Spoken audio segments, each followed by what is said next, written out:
Hey guys, it's Dr. May. How are you today? Thank you for joining me for another video from my new series about the DBT Expanded Edition. So this is a skill from that manual by Pederson, and it's not the original DBT stuff, but it is very useful, so I want to share it with you.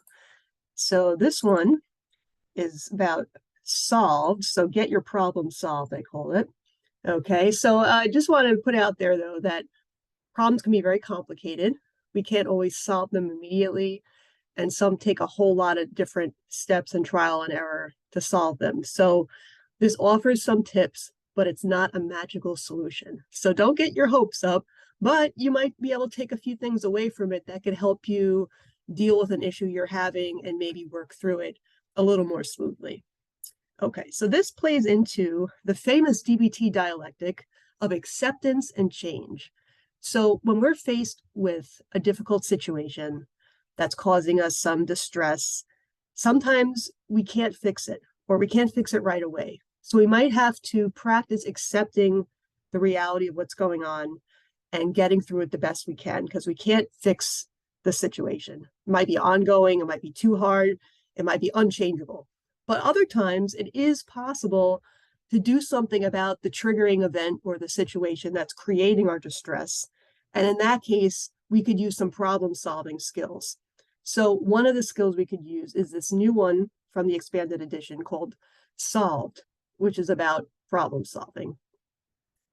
So here's the acronym. All right, so the Solved. So we're going to start with the S from Solved. So the first one is step back and be objective. So we have to try to figure out, well, how am I defining this problem? And how can I define it in a way that's fairly objective without getting too overly emotional and judgmental? So this person's driving me crazy might be my problem, but it sounds a little judgmental and it might skew the way that I'm seeing it. So I might have to describe what it is the person's doing that's driving me crazy, so I could be clear about it and then know exactly what to do next. So things like that are important to keep in mind, especially in the beginning, because we have to be clear about what the problem is before we take the next step. So we'll focus on the facts, we'll non-judgmentally describe. Okay, so next, observe available options, the O in solved. So once we define what the problem is, we should start to think about what are some different things I could do to try to fix this. So just don't judge it, just write down a whole bunch of things. And if you need to, look up some ideas online. Go to Google, see if that could give you some ideas. Maybe go to your library, talk to somebody. If you need some resources that help you solve the problem, maybe figure out, how do I get access to that? Maybe I need certain material items that will help me do something. Maybe I need transportation, or maybe I need to connect with somebody that has a resource that can help me. So I could think about, what are the things that I'm going to need to make it happen? So that's the resources part. And of course, I can't think of it all myself. Sometimes I do need to bounce ideas off a person. So if there's somebody you trust that you think you can get some feedback from, feel free to, check in with somebody as you try to think about the options you actually might have. L, limit barriers. So there's emotional barriers and there's environmental barriers. So we're going to start with emotional. So let's say I listed all the things I could possibly do that I could think of to solve this problem. But sometimes there's emotional things within me that might get in the way of actually putting them into action. So I could try to check in with myself and figure out, well, what are these emotional barriers that might make it harder for me to put any one of these possible solutions into action? So one thing might be a sense of hopelessness, a sense of like, I don't know if any of these are really going to work. Or, I've tried things before, nothing worked, this isn't going to work either. So I'm basically giving up before I even get started. And sometimes my reservations are realistic, and other times they're more emotional mind. So I have to make sure that I'm not getting in my own way. So that's number one. Next, I also might have fears about trying some of the solutions that might actually work. So let's say one of the solutions might be being assertive and asking somebody something, or confronting somebody about an issue. And I'm terrified of doing that. It's really like anxiety provoking to even go there. And even though that might be the most effective thing, I'm trying to avoid it because it's really uncomfortable for me. So how do I work through those fears if that's getting in my way? Because sometimes doing something different to solve the problem is going to feel a little risky. It's going to feel a little anxiety provoking. Another thing is my own sense of rigidity, or my willfulness, as they say in DBT, or stubbornness. And just, I have a feeling about it, of what I should do, but, I don't think this is going to work, or it has to be this way, or, yeah, I know I could try these other things, but I don't, I'm making excuses as to why they're not going to happen. So I have to be flexible in order to try something different to make the problem go away. So I have to be careful. Am I being too rigid about what I think is going to work, or what I'm willing to try or not try? Another thing is, if you view the problem as being caused by somebody else or a situation, you might feel a little resentful about having to be the one to take the action to fix it. So it's important to check in with yourself if you're thinking things like, why should I have to be the one to do this? It's so-and-so's fault. This person should be the one to do this, not me. Why should I have to try so hard and put in all this effort when it's not even something that's I created to begin with? Okay. And sometimes that would hold us back from doing the solutions that we came up with, just because we feel like it's not fair. But the idea here is not fairness or not fairness. It's just, how do I make this better? So you have to think, am I getting my own way by feeling like I shouldn't have to do this? Another thing that could get in the way is some uncertainty about how you want the situation to turn out. So if you're not really clear about the goal you have in fixing this, you may not be able to put all your effort into doing that. So let's say I'm at a job and I'm feeling unhappy with my job. And one thing I can do is to talk to a coworker or a boss or somebody to try to work through the issue I'm having that's making me unhappy at this job. And another thing is to quit the job and get a new one. And I may not be sure which one I want to try, because I don't know if I want to stay or if I want to take a chance and go. So having that ambivalence or that mixed feelings about the outcome could kind of be a barrier to me in terms of what I'm going to do next. So it's important to try to sort out the pros and cons of your different solutions, so you could try something you feel a little more comfortable with, knowing that there may not be a perfect solution or an ideal outcome, but just the best one I could think of at this time. Okay, the next set of barriers is environmental. So even if I try to do everything right, sometimes outside people or situations can make it harder for my solutions to actually happen. So one thing is if there's other difficult people involved. So I could be assertive, I could explain myself clearly, but the other person may not be willing to bend. So their rigidity or their personality or their situation might make it hard for me to accomplish what I want to accomplish. Other times there's certain laws or rules in place, like if you're working at a school or a company, they might have their own rules that are preventing you from carrying out a solution that you want. So one of the things that come up at the hospital where I work has to do with smoking. So we've been smoke-free since August 2004. And some people are very frustrated with that, and they're craving nicotine and they want their cigarettes. And they propose solutions such as, well, just let us smoke outside, or just give us a smoking break and take us in the yard. But the hospital is saying, no, that's not going to happen. So that environmental barrier is not going to change, no matter how nicely they ask for it, or whether they put a petition together or what. So they have to find another way to deal with their cravings that has to do with themselves and not the hospital changing. So that's an environmental barrier for them. Okay, another one is not having the finances, resources, or connections. So sometimes a solution you need might cost you money that you don't have right now. And so if I want that solution, I might have to figure out a way to get a hold of these certain resources that I might need. So if, let's say I'm living in an apartment complex and I'm really unhappy here. Let's say the neighbors are very noisy, or I don't feel safe, and I want to move somewhere else, but I don't have the money to move somewhere else. Maybe, just starting over and putting a down payment, the extra month of rent in a new place is too much for me right now. Getting a moving truck to move my stuff is too much for me, or the cost of rent in a new place is too much for me. So if I don't have the resources for that, at least at this time, my solution might need to either help me get the money to make that happen or just come up with a different solution. All right, next, time constraints. Sometimes I want to solve a problem by having something done, but it might take longer to get it done than I'm allowed. So let's say I have a deadline and the deadline's 2 weeks from now, but the solution I have is going to take a few months. So I might need to adjust my solution so that I could get done in 2 weeks. Or, I want something done faster, but the environment is saying, no, this is going to take a lot longer than you think. So that sometimes becomes an issue. All right, and finally, transportation or distance issues. Sometimes solving a problem involves having to go somewhere or having to, get a ride somewhere, and or something's too far away and you can't get there, or at least not easily. Well, how do I limit the barrier so I can get there, or so that there's a different solution that doesn't involve having to go? Okay. All right. So the V in solved. Values driven. So values are really important, and they kind of could direct our actions. They're associated with wise minds. So if I think of what are my wise mind values, it could help me decide where I want to go. Okay, because other parts of me might have different values. When I'm in emotional mind, I might value revenge. I might value getting something done right now, or ending this distress immediately by doing something risky.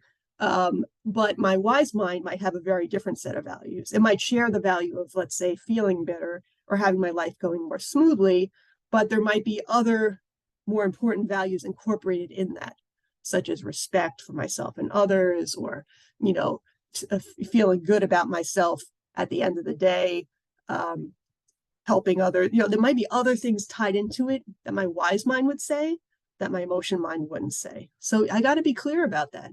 When in this situation, what values do I want to direct my actions? So if you're not really sure, because sometimes it's hard to just pull it out of your mind, I would just look at a list of values and help you come up with some. And it's very easy to do this. So all you have to do is go to a Google image search and type in values, and all kinds of stuff comes up with lists of values, including something like the word cloud tree that I have in the sheet on the slide right here. So sometimes just looking at it makes you get more clear. Also, in the DBT fast skill, the S is stick to values. So there's some values listed there. And if you have Radically Open DBT textbook, the flexible mind deep skill has a lot of valued relational goals, a really big, nice list as well. Okay, priorities. So in this situation, what's the most important thing for me? What I most want to accomplish, that's in line with my values. So it trickles down from values to priorities for this situation. And more specifically, what are the goals? What does it actually look like to accomplish this? What do I want to happen? How can I be more clear about that and then direct my actions incorporating all of these things? Okay, next, effectiveness. So once I think about my values, priorities, and goals, what's actually going to be effective, not only in the short run, but in the long run? So what in the long run is going to be most in line with what's important to me and what I want to accomplish, that's going to make me feel better down the road, not just in this moment, that's most satisfying to my emotional mind. Okay, so another aspect of being effective is not overwhelming myself in solving this problem. So breaking it down into small steps that are actually doable and manageable. So accomplishing a bigger thing could be very complex, and it could take a lot to get to that solution. And on the way to the solution, I might have a lot of little things to do. But if I break them down, it feels like it's more doable than just a mountain that I can't even touch because it's so overwhelming. And another thing that helps me be effective, which is also going to be related to the D here, is being flexible and compromising to get to a solution, especially if I'm working with somebody else on getting to this solution. So thinking about like what's actually going to work, and be flexible in my goals and not being too rigid, which is one of the emotional barriers, thinking outside the box, and that could help me be effective as well. Okay, so the D in solved, dialectical thought and action. All right, so we got to get dialectical because this is DBT. So part of being dialectical is looking at both sides, if there's two sides, or looking at the big picture. So not just what I want or what I think is right in this moment, but in the bigger picture of what's right for everyone in this situation, what makes sense in this situation, what's actually going to work, what are the nuances I have to keep in mind, what are the obstacles. So looking at that whole thing while I think about the solution and put it into action helps me a lot. So it's like that elephant picture on the left side of your screen. If I'm only looking at one piece of that elephant and deciding something based on that one little piece, I may not be able to be effective. I have to see the whole elephant, all of it, not just a piece of it, so I can make a wise decision. So that's what wise mind dialectical thinking is about. And you could refer to the middle C skill, which I just posted recently, to help you be more dialectical if that's something you struggle with, if you tend to be kind of black and white or rigid. Okay, so dialectical thought and action. So the action is, now that we kind of dealt with some of these things, we have to try to do it. So decide on the best solution that you could think of at this time. It may not be ideal, but it's the best one you could think of, and try to put into action one step at a time. And as you go, evaluate it. If things aren't going the way you hoped, then change your course. Try something different or adjust your plan. So be flexible. Don't just keep going in the wrong direction because that's what you decided from the beginning. If it's no longer working or it's not as effective as you thought, just try something else. It's not a big deal. Okay. And all right, so here's the whole thing together. So here's your nice screenshot. All right, so in solving our problems, we're just going to step back, be objective, think about what the problem is, observe our available options, brainstorm the different things, limit barriers, identify emotional and environmental barriers that might get in the way of me solving this problem, making sure that my proposed solutions are in line with my values, priorities, and goals, being effective in the short term and the long term, and then trying it out. Thinking dialectically, looking at the whole picture, and then trying out one step at a time, evaluating all the way. Okay, so that's that. I'm going to give you an example because this is a lot of information. I thought we could try it to an example to see how it plays out. So again, this one's fairly simple. I know in life there's a lot of more complicated problems, but for the sake of time and this video, I just want something relatively simple that we could kind of work with. All right. So let's say I'm driving to work one day, my car broke down, which happens to us sometimes. And I take it to the shop and, it's going to take a few days to get fixed. Meanwhile, it's expensive for me. Getting a car repaired, it could cost a few $100s or more. And, if I'm living paycheck to paycheck, it could be a big hardship to pay for this car. Meanwhile, I'm still hoping to get to work because I don't want to lose out on money for work. I don't want to have a problem there. And, I don't want to compound my original problem by having other problems because now I can't work. So I need to find a different way to get there. So that's the problem I'm defining. My car broke down and I need to get to work. So observe available options. So let's say I'm brainstorming, and some options I might think of is I could ask a coworker for a ride. Maybe there's someone who lives not too far from me that could be willing to do it. I could call an Uber, Lyft, or a cab if I'm in an area that has that. If I'm really stuck and it's the kind of job that would allow for this, maybe it's possible to work from home or to make up the time at a different time when I can get into work. And worst comes to worst, maybe I could use vacation days or do a work without pay option if I'm really, really stuck. Not that I'd like to do that, because part of my goal might be to make sure I'm not losing more money, especially if I'm paying out money for my car. So limit barriers. So let's say an emotional barrier might be my fear of being assertive. So if I have to ask a coworker for a ride, which is the ideal, most money-saving solution, I might have some anxiety about even asking because I don't want to be a burden or, look like bothering the person. And I might be afraid of hearing no because that feels kind of bad. So that might be one of my barriers. So overcoming that barrier might be, all right, let me reframe this situation and think, all right, let me think of it as an opportunity to practice Dear Man. And maybe opposite action to fear, where instead of avoiding it, I'm just going to do it anyway. And environmental barriers. So let's say money is part of my barriers, finance. So I'm already paying a lot for the car. I hate to have to pay even more to get an Uber. So maybe if I'm really, really stuck, I could ask my mom to borrow some money. So that could help me solve that. And maybe down the road, I could pay her back. Not, so my priority is to get there with as little money spent as possible. But if I really had to do it, I could always do the second one and try to eliminate it by getting a loan. Okay, values driven, identifying values, priorities, and goals. So I'm valuing being productive, being a good worker, being loyal to my company, keeping commitments, maybe financial security and independence. So I'd rather take care of this myself and not lose any money, and also be having a good reputation at work. So given that, what are my priorities in this situation? All right, I want to make a good impression at work and earn a living. Boom. Goals. I want to get to work this week, see it's more specific now, while reducing spending as much as possible. So effectiveness first. What's the most effective thing that'll help me do that? So let's say if I do choose to ask my coworker for a ride, which might be my number one solution to try, maybe I could increase the chances of her saying yes by saying, listen, when I do get my car, I'll be willing to drive you for a few days in exchange. So this way, it feels fair. I don't feel like I'm a burden to her. I feel like I'm helping her out in exchange. So, we're helping each other. So that might make me more likely to get a yes. Maybe if anything, I could offer to chip in for gas a little bit, which would cost me some money, but still be maybe cheaper than getting an Uber.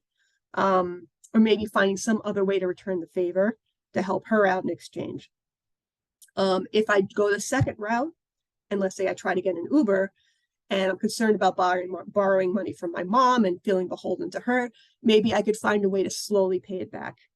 Maybe it's, it's a little bit of a hardship for me, but maybe she'll be willing to let me pay back a little at a time so she doesn't feel like she's spending too much on me, or I don't feel guilty about receiving the money. Okay. Dialectical thought and action. So let's say I'm going to prepare. I'm going to write down a few things I want to say before calling my coworker and use my dear man skills. Maybe I'll write out a dear man in preparation so that my action is kind of flexible. So especially the man part where it's, being mindful and negotiating and all that kind of stuff. So if she gives a response, how could I be flexible and dialectical in that moment?